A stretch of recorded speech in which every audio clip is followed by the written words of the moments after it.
In the cold of the silvery night, guided only by a flickering light, the wee train pushed trucks with all of its might. The air was still as they chuffed up the hill, approaching the bridge that would see their kill. Too late to realise their blunder, the trucks tore them asunder, and they were thrown to the marsh that dragged them under. There was no one for miles to hear them yell. Alone and terrified they quickly fell, grasped by the tentacles of a watery hell. Some nights in the darkness you can hear their call, crying out for someone to stop their fall. But no one can help them, no one at all.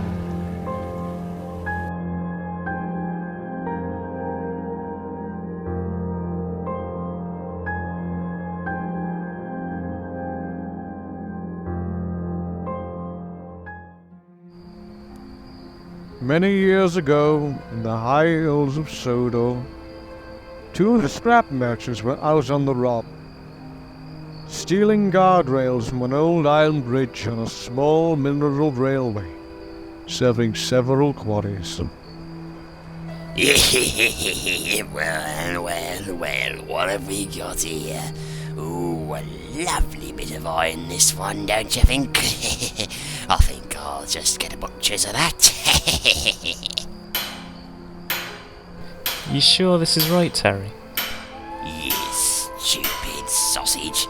Railway's closing down soon, son. Word is they've only got a few more months and it's all over.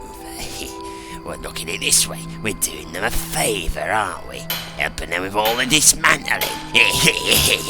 And if we make a little profit on the side, no one's going to be any the wiser, are they?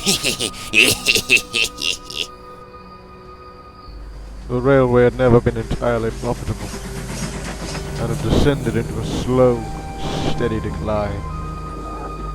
The engines were poorly maintained, and they ran on rickety old track. The bridge was no exception to this. The men took what they came for and left. But little did they know that they were going to be responsible for later that evening. The last train of the day made its way across the old iron bridge.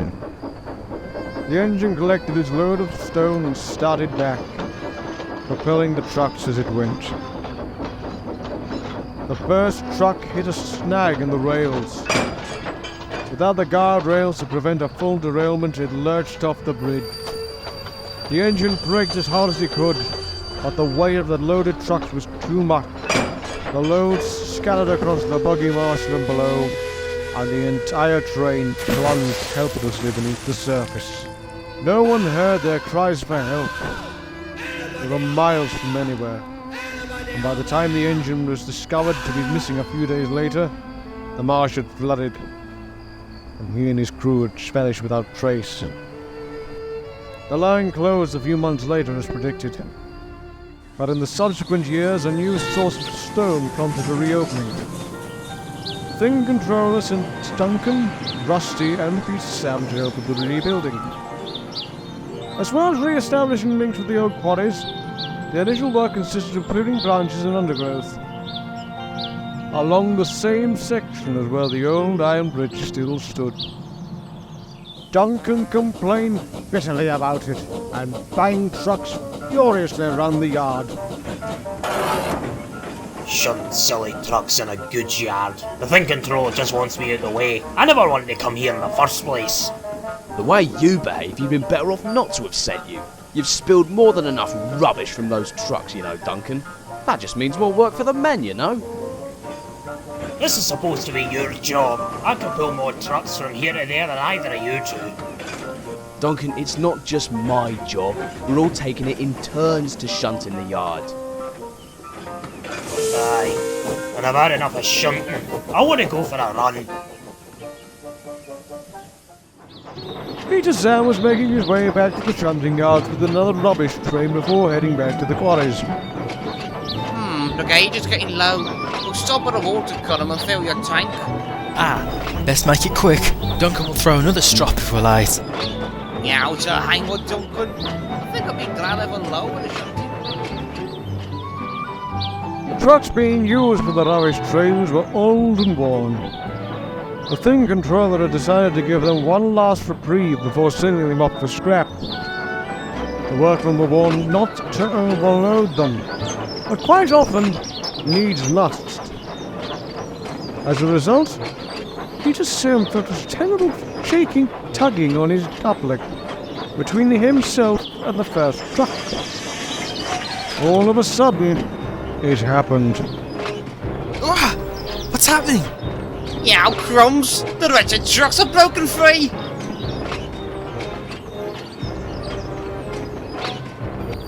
The guard braked hard, but knew his efforts would do little good. He leapt from his van into the bushes by the side of the line, watching helplessly as the truck spun out of control and hurtled down the line. He gave chase for a few hundred yards, and then watched them clatter into one another on the old iron bridge, plunging into the depths of the marshland below. I don't believe it. Where did they go? Oh. Oh no! Oh, Duncan will never let me hear the end of this. Yeah, never mind Duncan. Wait till the thing controller finds out. The foreman said that you agreed that the trucks would be able to carry that amount. You're all at fault here, Peter Sam. But those trucks should have been secured on that hill. You'll be standing here for the duration. Duncan can start hauling trains early instead. Finally! It wasn't my fault, sir. I want no excuses, Peter Sam. Just be grateful you weren't attached to those trucks. Unlike the last engine that lost its train on that bridge. Well. Peter Sam, the perfect engine, runs out of luck at last. That'll come back to haunt you, you know, lad. You'll have disturbed the ghost. If I were you, Duncan, I wouldn't joke about that. Ah, don't tell me you believe in that nonsense. You go and soften the front end. Don't be so rude, Duncan. Is the engine still here, Rusty? Well, the valley flooded in the days following the accident. And by the time it had cleared, a rescue would have been both difficult and, given the fact the railway never had much longer to run anyway, pointless. So, they did the only thing they could. They left the engine and his crew buried in the marsh. How awful. The railway became a popular nature walk, and on more than one occasion, people who have ventured out toward the bridge late at night have heard the sound of an engine at work. It's not unusual. We do night runs on our railway all the time. It's not so usual when there are no rails for an engine to run on. There's one notable incident that driver knows of. Why couldn't we have come in daylight? This place has been shut for months. Oh, it's a bunch of bureaucratic twaddle, my boy. It's still in the hands of the official receiver and all that nonsense. Demolition mob are going to dispose of this lot themselves. So we've got to get what we can while there's still time. We're going to get our lot off that old iron bridge.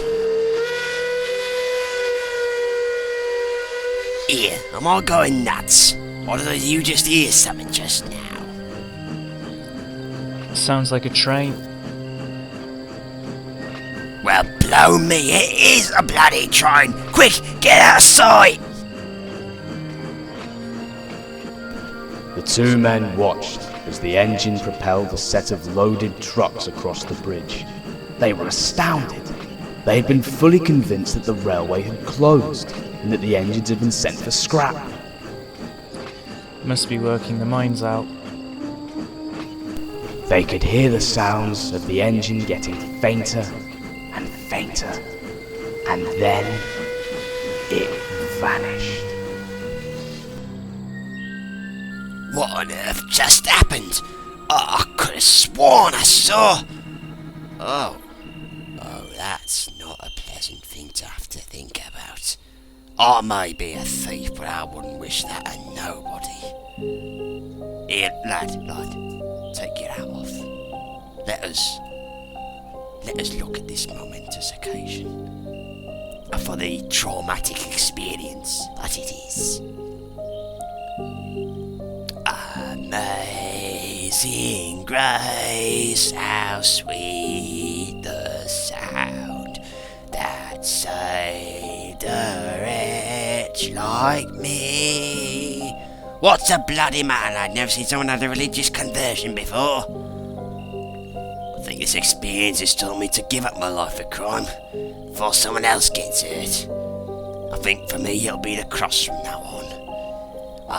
I have found my saviour in Jesus Christ. Long may he, well, not live exactly, but long may he prosper. The two scrap merchants fled. At first, no one believed them. But that particular spot has become popular with campers. And many people say they've seen the engine trying to make its way across the bridge.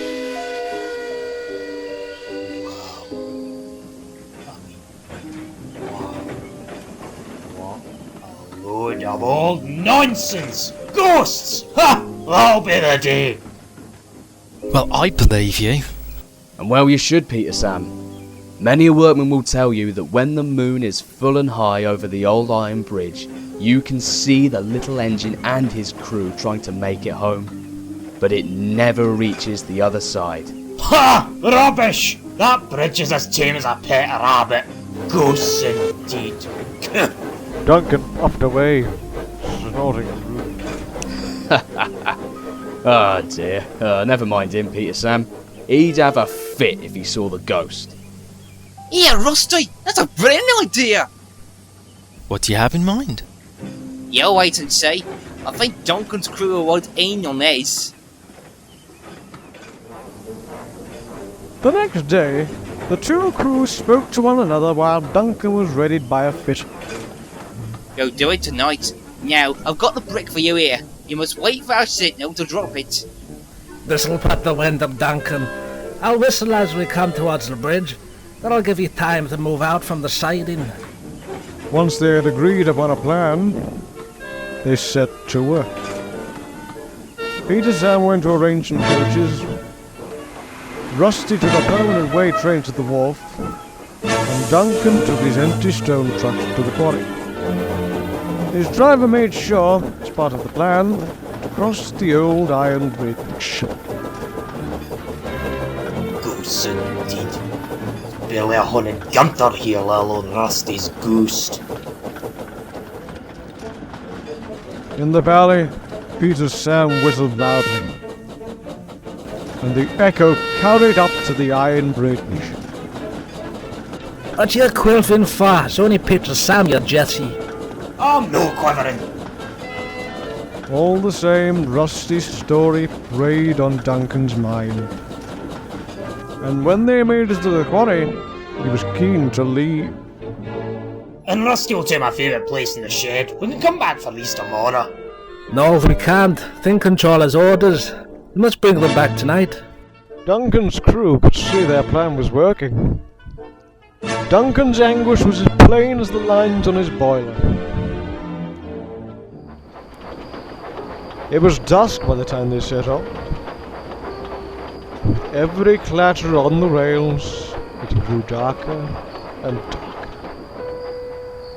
The mists were rising in the valley and swirling around the old iron bridge. The moon was bright and full, and the rails shrieked loudly as Duncan's train clattered along. Rusty was wrong. There's no such thing as ghosts. There's no such thing as ghosts. There's no such thing as ghosts. He whistled nervously as he passed the water tank. That's a signal. Let's go! Peter Sam moved forward from the siding, eager to scare Duncan. Here we go. Duncan's driver carefully stopped the train halfway along the bridge. As a shrill whistle echoed around them. What was that? Through the mist, Duncan could see flickering lights drawing closer and closer to the bridge. To Duncan, it looked like a steam engine. It whistled again. And Duncan's driver went to drop the brick over the side of the bridge. Duncan stared in fright at the lights as the whistle echoed around them again. The puffing got louder and louder, with a hissing of steam and clatter of trucks on the rails. But as quickly as it disappeared, the lamp faded and the silhouetted engine vanished in the mist. What was that? Ah! It's a ghost! Take me back! Take me back! Never mind my favourite spot in the shed, else you can have all no crossing this bridge until daylight! Take me back!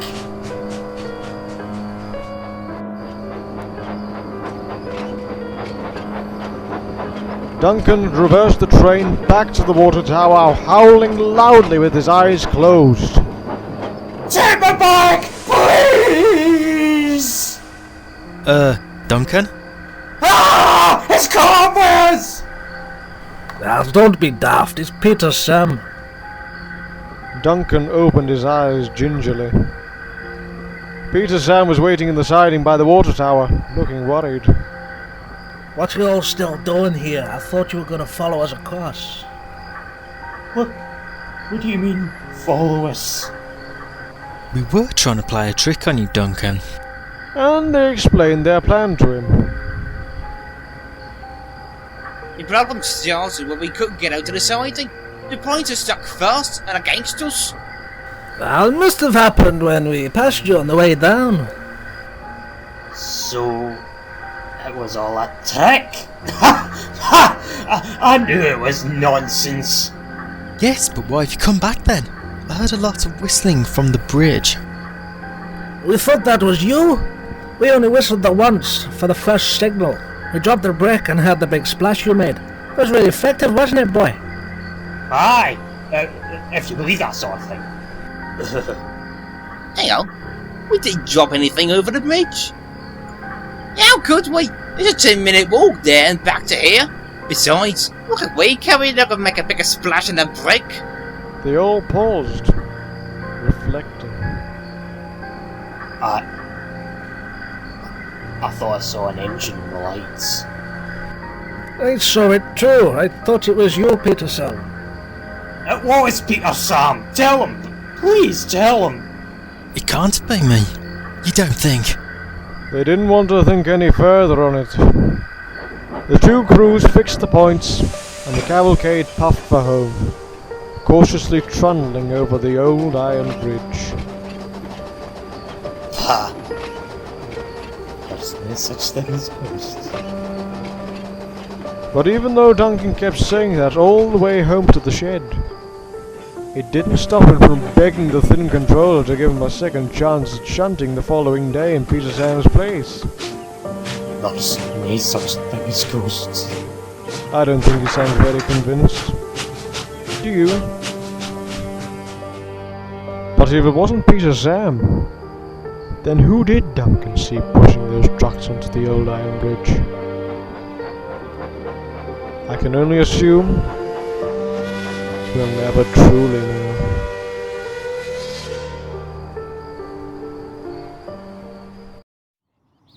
If you should travel to the island of Sodor, you'll hear booming whistles and wheels pounding the rails as the steam engines go about their work. If you listen closely, however, you'll hear another noise. From a faraway part of the island, the drone of snorting machines and scraping steel dances the air. These are the sounds of the ironworks. Harry and Bert seldom ventured outside the ironworks. Their yard is littered with scrap, which they spend their days shunting to the smelter shed. Lately, there seemed to be more to melt down than ever. The diesels enjoyed their grim work, but it was evident they needed help. One evening, Harry and Bert were resting when...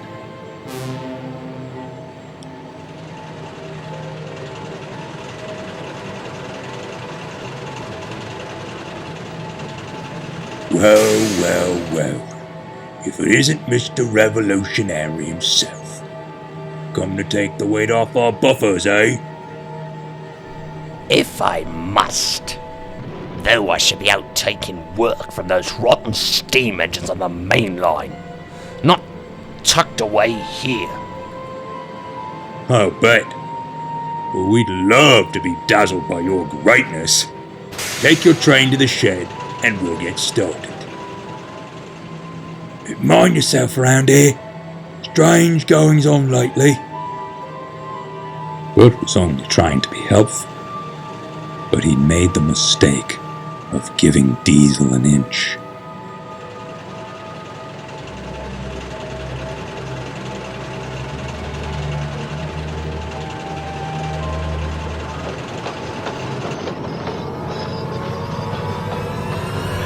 Boom!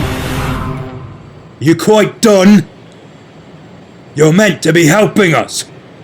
Don't know why you bothered to come. Harry and I can do this ourselves.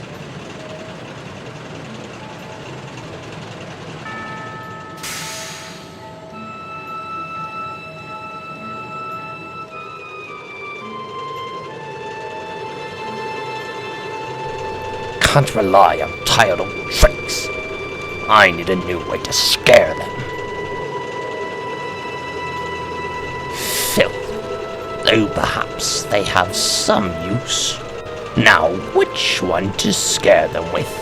Plenty to chew. Oh! Watch where you're going, you...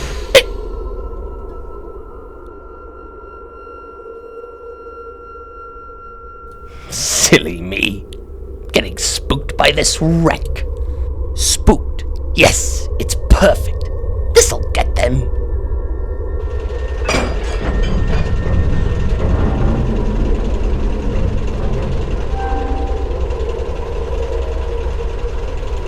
Let's see them keep their nerve when this comes creeping up behind them. It was a good trick. It certainly would have given a great scare. If only it had worked.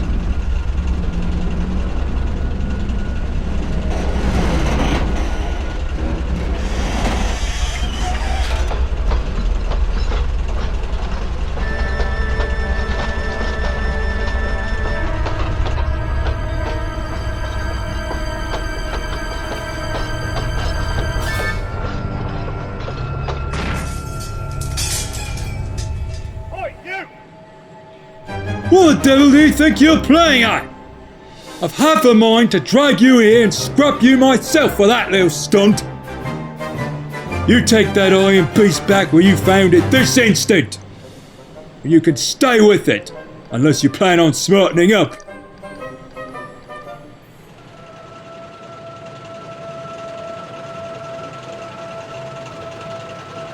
My sleep. Who's there? Disturbed. My sleep. Very funny, you two. Truly terrifying.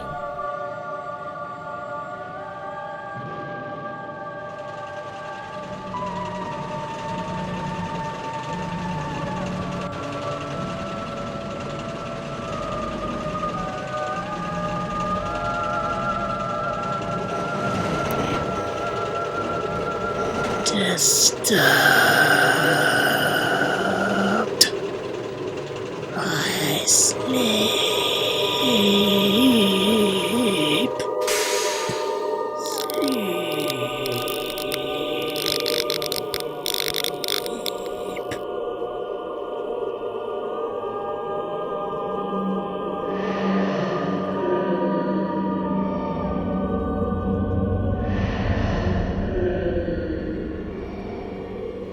You disturbed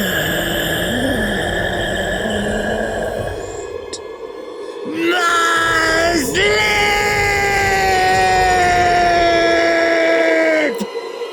Woo!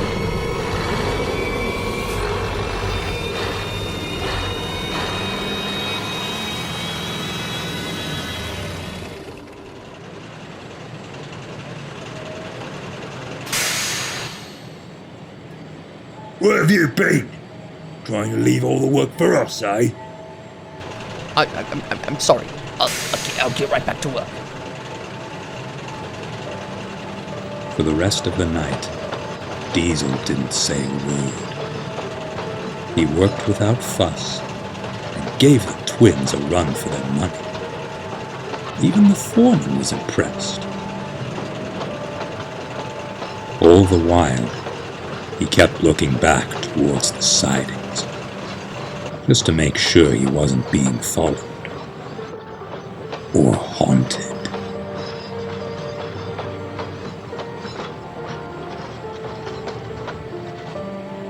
When the work was done, he wanted to go home. No chance tonight, old fellow. With fog like this, we'll never make it back.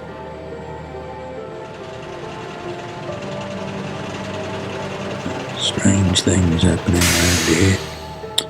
Oh yes, very strange things. It must have been all the fog. Yes, that's it.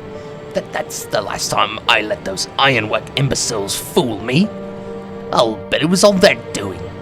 Let them wait. I'll get them one of those days.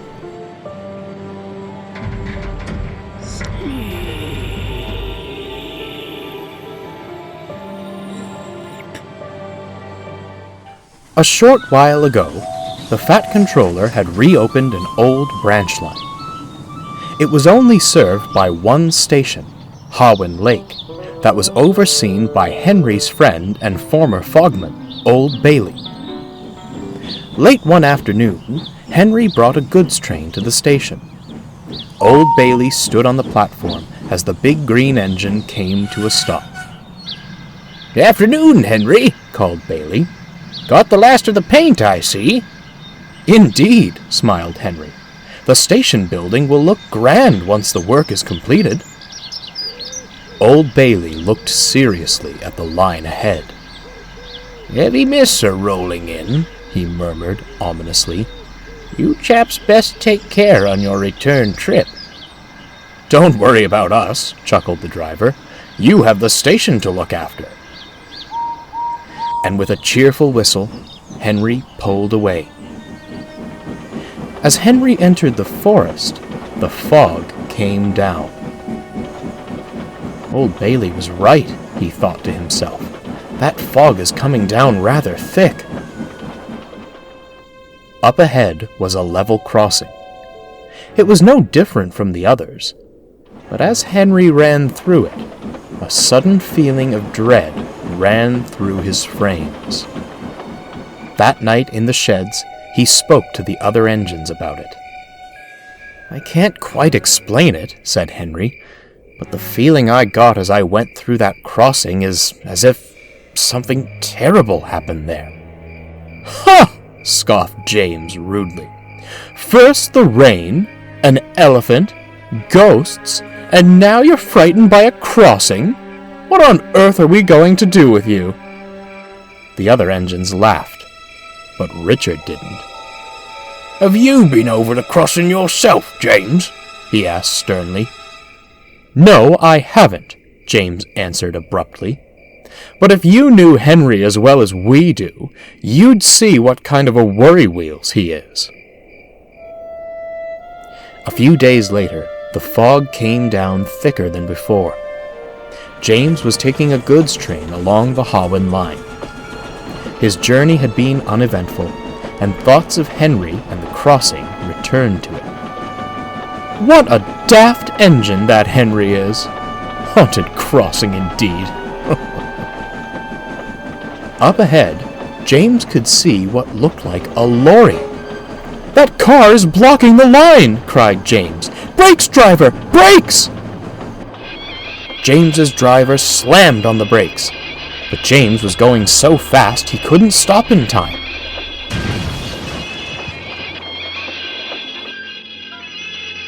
As he came to a stop, James opened his eyes and his crew jumped down from his cab to survey the damage. But they found nothing. "We can't see anything in this fog," said the driver. "We'll call the police when we get to the station."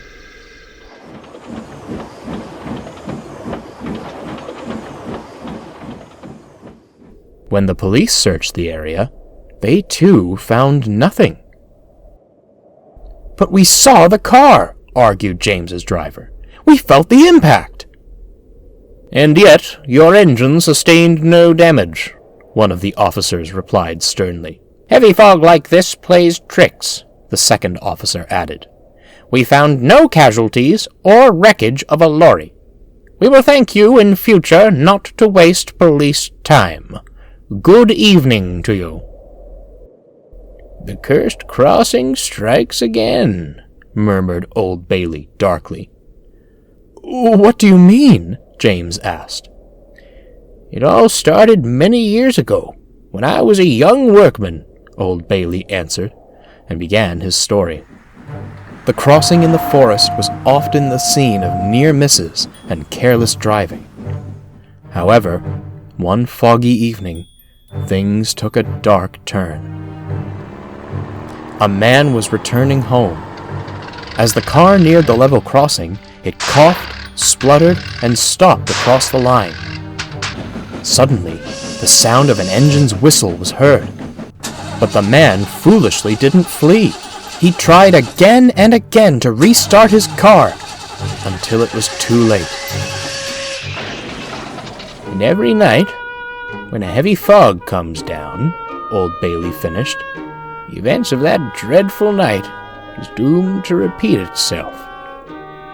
Old Bailey silently tipped his hat and returned to the station building as James steamed silently away, as the red engine knew for certain that he and Henry would have much to talk about when they next met.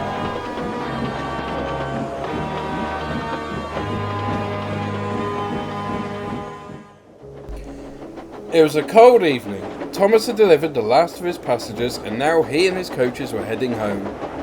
Heavy fog had blanketed the line, but Thomas didn't mind. "Not long now and we should be back in our nice warm sheds," he said to Annie and Clarabelle.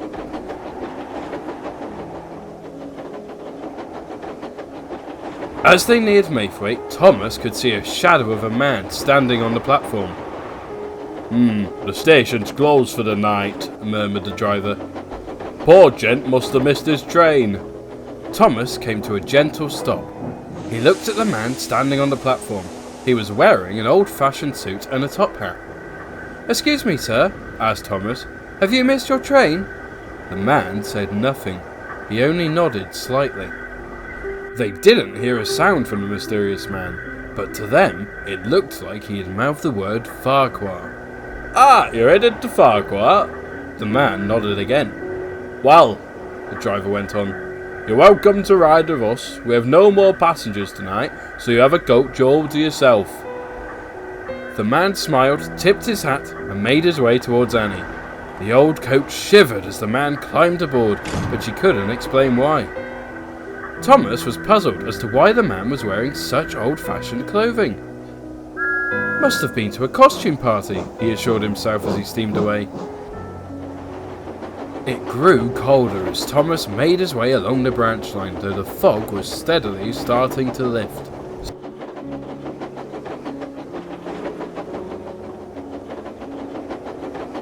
Soon, Farquhar came into sight.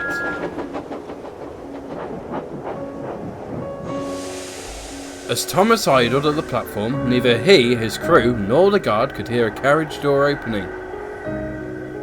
"Poor chap must have nodded off," remarked the guard. "I'll go and check."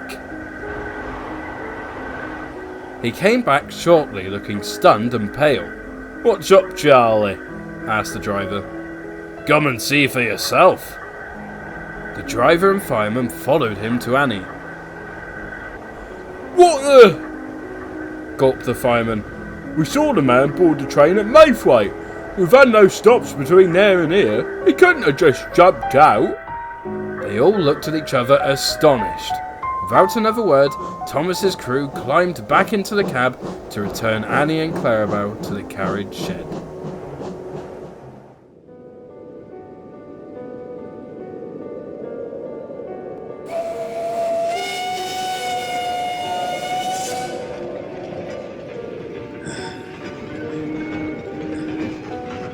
Almost a century of loyal service.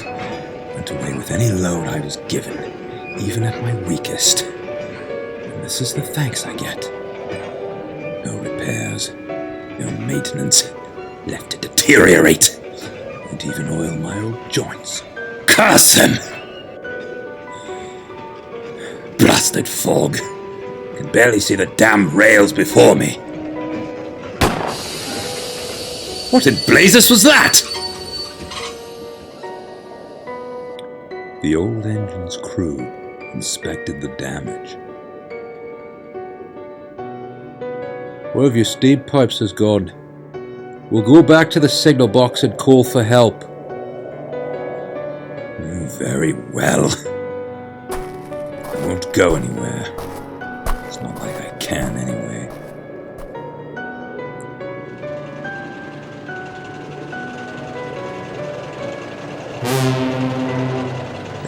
Who goes there? Well. Surely paid work. Busted valves. Not in the best shape, are you, mate? Lucky for you, we came along. We'll take care of you, old timer.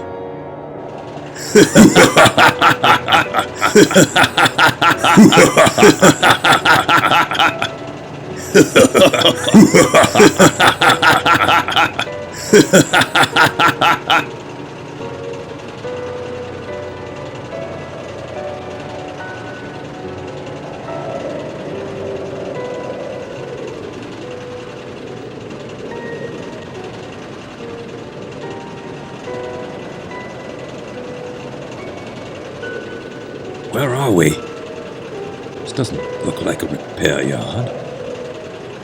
We never said it was. Though we are doing you a favour. You're long past it. The other railway wouldn't mend you, so who's to say Fat Hat will do otherwise? Isn't this my fate? Forcefully escorted to my premature demise at the buffers of murderous diesels. Not in such fancy words, but yes. If this is my fate, so be it. But know this, I may be gone after tonight, but I assure you, I won't be forgotten.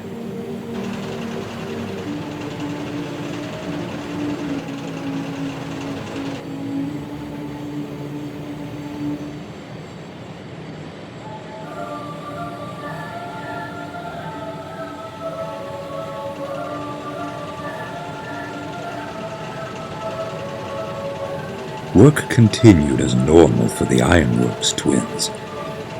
However, on cold, foggy nights, they swear they could hear the sound of strained puffing and clanking around the yards, watching their every move.